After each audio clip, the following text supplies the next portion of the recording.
De Amerikaanse golfer Brooks Koepka is door zijn zege in de US Open flink gestegen op de wereldranglijst.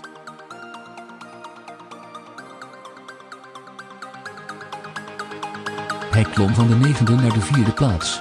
Koepka won zondag voor het tweede jaar op rij het Amerikaanse major-toernooi.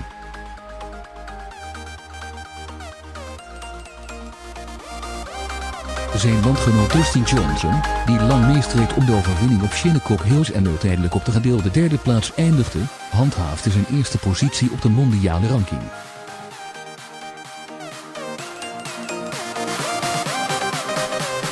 Joost Luiten, momenteel uit de roulatie met een polsblessure, is de hoogst geclasseerde Nederlander op de 83e plaats.